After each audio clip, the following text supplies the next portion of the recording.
Welcome, folks, to another episode of Who's Ghost Stories. Of course, I'll remember the introductions this time. I'm Andrew Wheeler from Who's Reiki and Readings.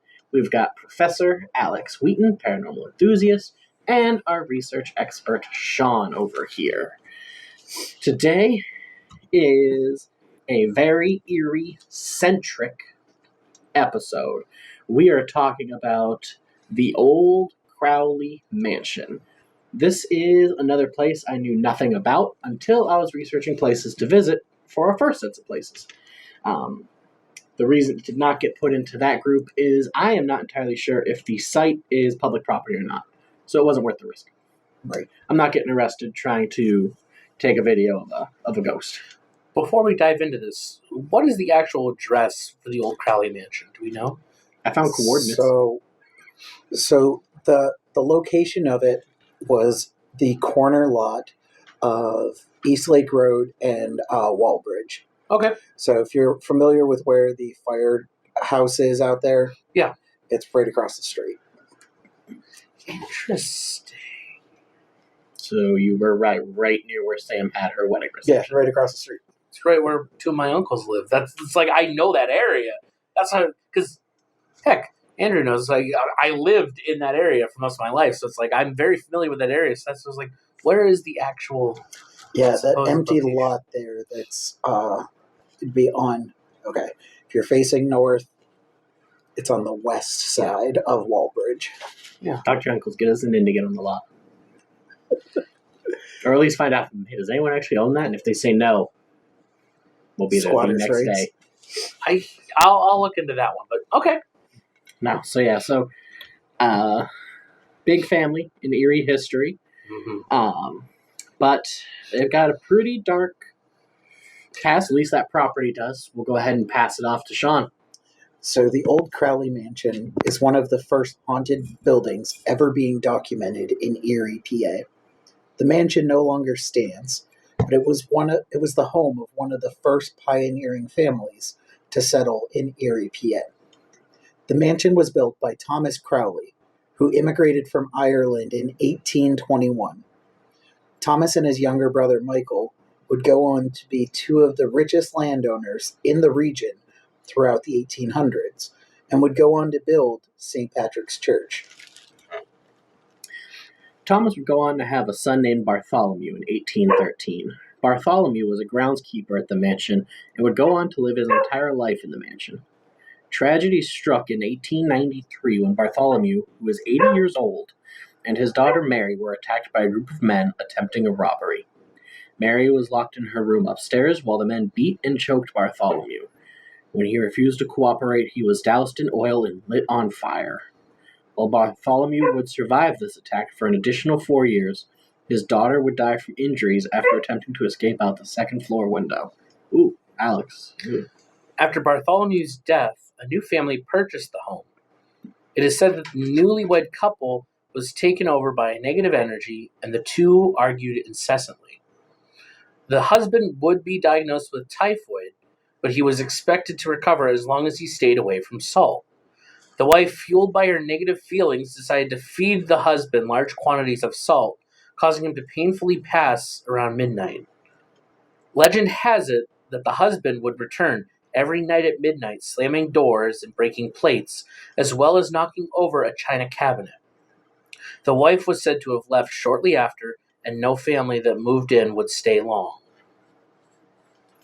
The home would become abandoned, and as the home became more decrepit, sightings of figures moving in the home and shadowy figures grew. The mansion became your typical haunted house for kids and teens to test their bravery. Sadly, the mansion has since been demolished, but the site is said to still have a sad and somber feeling, as well as a sense of dread. Dang. That's a lot of bad stuff to happen to families that live there. And I can see why that plot, even though there's no physical building, would still harbor a lot of negative energy. We're talking at least 2 untimely deaths, an assault. One of those deaths was a murder. That is crazy. And then the murdered husband just causing a ruckus every night. And the Crowleys did have your typical look of the Irish, like the brother Michael, like on his side of the family. One of his daughters actually died in a carriage accident on her way to school. I can't remember what else I had read, but there were other family tragedies on his side of the family as well. And the house that they lived in still stands on East Lake Road, which was the old Crowley estate. What was the name of the one road? Walbridge. Walbridge. Thank you. Mm. Yeah, it is definitely easy to see why there would be any negative or somber feelings on that plot of land. Not any of the ends there seem to be good or natural. I know Bartholomew somehow survived his attack, but that kind of assault would damage you and like your soul and energy for like the rest of your life. And that was his only home, like that location. So I don't feel like if he were to remain a spirit, that he would go anywhere else. No, and he was a groundskeeper, so Yeah. he would definitely choose to haunt the ground instead of anything left of the property. And his daughter died in the same incident, trying to escape. Yeah. Can you imagine, knowing that they're lighting your father on fire downstairs and your only escape from upstairs is trying to jump out a second floor window? Just the trauma that would imprint on that location. Was anything ever said about the people who did attack him? They got away. Like they were robbing, and I believe there was other robberies in the area as well. So I mean, you've got that as well. His spirit, he lives on. These robbers get away scot-free. His daughter dies. He's probably disfigured for the rest of his life. I would imagine you get covered in oil, lit on fire. And he was 80 years old at the time. Like, it's even amazing that he survived that at all. Right. Let alone live for another 4 years. But like those last 4 years could not have been quality years. No. We're talking he's definitely in care. Someone's got to take care of him probably. Like we said, his daughter's dead. These robbers got away. Between heartbreak and fear the rest of your life, as well as pain. Yeah, like that's a lot of pent up anger and frustration that's going to be staying with him until the day he passes, and then his soul is tainted by it all. Yep. And like, it's even sadder because like I couldn't find anything that like he had a bad upbringing at all. No. Like outside of some of our other stories, like it sounds like he actually had a good life. Yeah. And at the end, it was just tragic. Yep. He had a pretty privileged life, and then someone just ruined his life in an instant. And the second family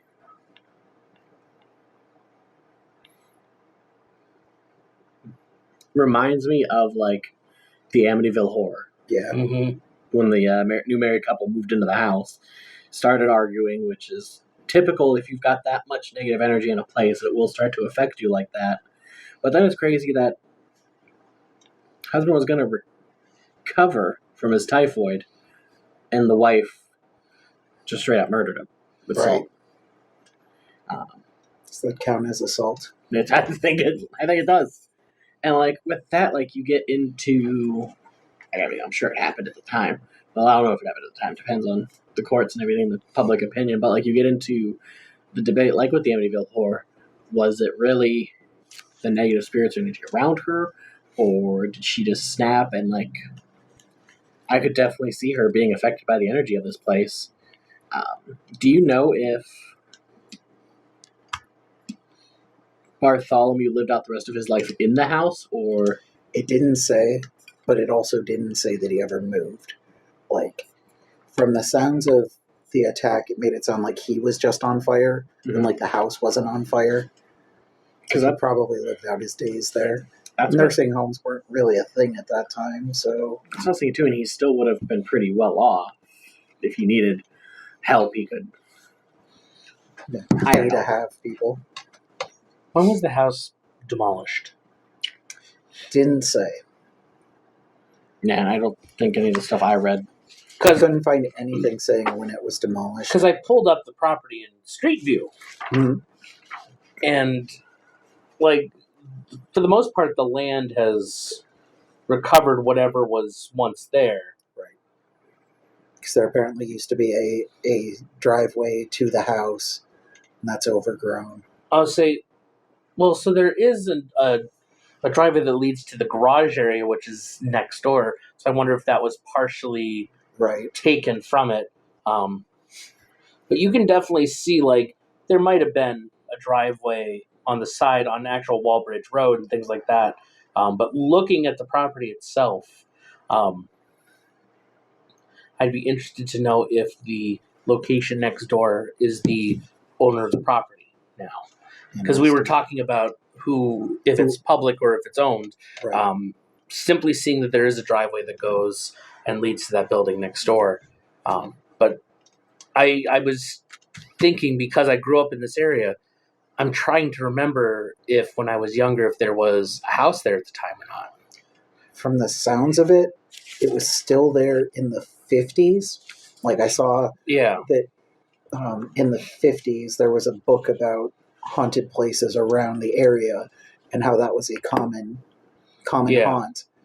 But I don't know when it was actually demolished. So, 1893, he's attacked, so he died at about 1897-ish. Yeah. Mm-hmm. The new family bought it there, so probably early around 1900. Yeah. And then... I'll say the fact that the home was abandoned. Yeah. Like, a home that gets abandoned doesn't become more decrepit at least 10 years. Yeah. Like, 10 years of wear and tear. So I imagine that if the new family moved in, let's say that a new couple comes in, maybe 10 years total. So early 1910s. And if it was still talked about in the 1950s in that book, then I would say that it was probably still around at least for another decade or two after that. Yeah, you got to think families were probably they're still trying to sell it to families probably through the 50s. And that's the other thing that's interesting, too. There's no pictures of it. No, I couldn't find any either. Any pictures that there are of the Crowley estate. Yeah, that's what the one site I had, there was a picture, and like in the comments, like, that's the Crowley estate. That's not Crowley Mansion. Been blanked out of memory completely. Or tried to have been. Yeah, there's no pictures of the actual home. At least anything I could find down online. Yeah. Anything is literally just the Crowley estate. Which, do you have a pen? Makes me... No, I have silence. Damn. Not helpful. It's something for me to look up, because we talk about, the joys of the internet and things like that, because there's a lot of information. But as someone who used to work in a library and everything, I can tell you that there's so many physical things that have just not been digitized. Right. Especially older things. So there's very possible a picture of the old Crowley Mansion that's on some kind of Laserfiche archive at one of the libraries that just hasn't been seen or used in 40 years. Well, and that's the funny thing too. Like, on the old Crowley Mansion, like, if you look at any of the articles, they show a picture, and the picture is from like the early 1900s, but it's of the Crowley estate. Yeah. And that's why I said, like, I wonder if there's anything. It would be something to look into, but...